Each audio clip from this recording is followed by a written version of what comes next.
Hi, welcome to our channel. இன்றைக்கி நம்ம சேனலில் கோதுமை மாவில் பரோட்டா எப்படி செய்கிறதுன்னு பார்க்கலாம். மைதாக்கு பதில் இங்கே நம்ம கோதுமை மாவு யூஸ் பண்ணியிருக்கோம். வாங்க எப்படி செய்கிறதுன்னு பார்க்கலாம். முதல்ல அதுக்கு 2 கப் கோதுமை மாவு எடுத்துக்கிறேன்.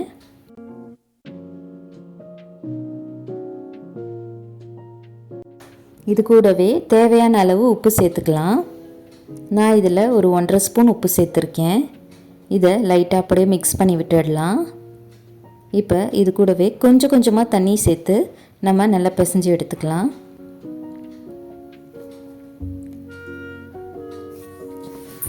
இப்போ இதில் எண்ணெய் சேர்த்துக்கலாம். எண்ணெய் சேர்த்து நல்லா பிசைஞ்சிக்கலாம். நம்ம எவ்வளோத்துக்கு எவ்வளோ எண்ணெய் சேர்க்குறோமோ அந்த அளவுக்கு பரோட்டா சாஃப்டாக வரும். நான் மறுபடியும் எண்ணெய் சேர்த்துக்கிறேன். சேர்த்து நல்லா பிசைஞ்சு எடுக்கணும். இதை மாவு நல்லா சாஃப்டாக வரணும். மாவு நல்லா பிசைஞ்சு எடுத்துக்கலாம். மாவு நல்லா சாஃப்டாக இருந்தால் தான் பரோட்டா நல்லா சாஃப்டாகவும் இருக்கும், லேயர் நல்லாவும் வரும். பாருங்கள், நான் மறுபடியும் எண்ணெய் ஊற்றிக்கிறேன். நல்ல மாவு நல்லா பிசையணும். நல்லா அழுத்தி அழுத்தி நல்லா பிசைஞ்சோம்னா நல்லா சாஃப்ட் வரும். பாருங்கள், இப்போவே லைட்டாக சாஃப்ட் ஆகிடுச்சு. இப்போ நம்ம கவுண்டர் டாப்பை நல்லா சுத்தம் செஞ்சுட்டு அதில் கொஞ்சமாக எண்ணெய் ஊற்றி நல்லா ஸ்ப்ரெட் பண்ணி விட்டுடலாம். இப்போ நம்ம பிசைஞ்சு வச்ச மாவை இதில் போட்டு நல்லா இந்த மாதிரி நல்லா அழுத்தி அழுத்தி பிசையணும். நல்லா ஸ்ட்ரெச் பண்ணி பிசையணும். ஒரு 10லேருந்து 15 நிமிஷம் வரைக்கும் நம்ம நல்லா இதை பிசைஞ்சு எடுக்கணும்.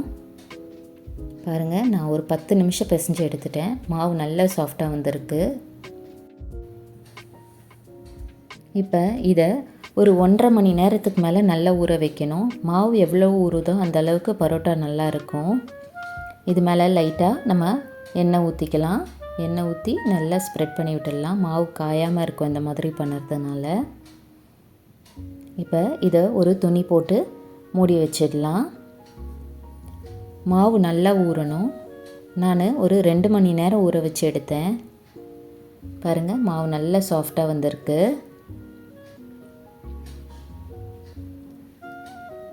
நல்ல சாஃப்டாக வந்திருக்கு மாவு.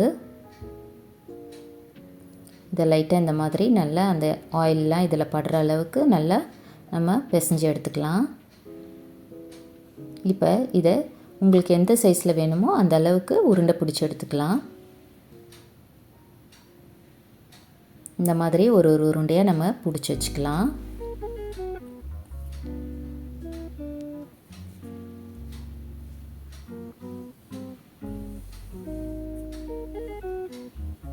நான் எல்லாத்தையும் இப்போ உருண்டை பிடிச்சி வச்சுட்டேன். பாருங்கள், நான் இந்த சைஸ்க்கு பிடிச்சி வச்சுருக்கேன். இப்போ இது மேலே எண்ணெய் ஊற்றிக்கலாம். எல்லா உருண்டையிலையும் எண்ணெய் படுற அளவுக்கு நம்ம நல்லா தடவி எடுத்துக்கலாம். இப்போ இதை மறுபடியும் ஒரு 20 நிமிஷம் போல் நம்ம நல்லா ஊற வச்சு எடுத்துக்கலாம். இது மேலே ஒரு டவல் போட்டு ஒரு 20 நிமிஷம் நல்லா ஊற வச்சு எடுத்துக்கலாம். இப்போ 20 நிமிஷம் ஆயிடுச்சு. பாருங்கள், நல்லா இன்னுமே நல்லா சாஃப்டாக இருக்குது. நல்ல சாஃப்டாக இருக்குது மாவு. இப்போ இதை நம்ம உருட்ட ஆரம்பிச்சிடலாம். நம்ம கவுண்டர் டாப் மேலே எண்ணெய் விட்டு நம்ம இந்த உருண்டையை எடுத்து நல்லா எவ்வளோ தின்னாக பண்ண முடியுமோ அந்த அளவுக்கு நல்லா தின்னாக ஸ்ப்ரெட் பண்ணி விட்டுடலாம். இந்த மாதிரியும் பண்ணலாம், நம்ம ஒரு பிளேட்டில் வச்சும் பண்ணலாம்.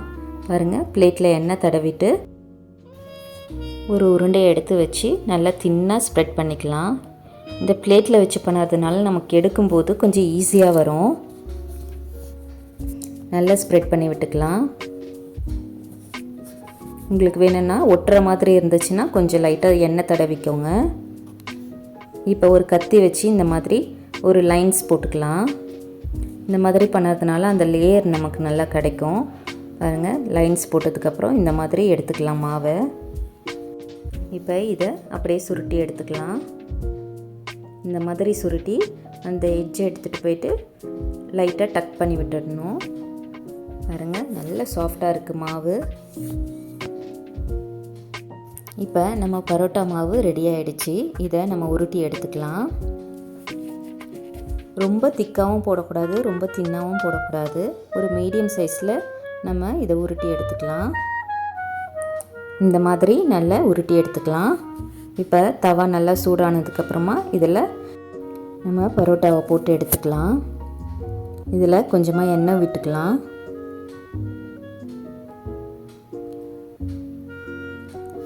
பரோட்டாவில் கொஞ்சம் ஆயில் அதிகமாக தான் எடுக்கும்.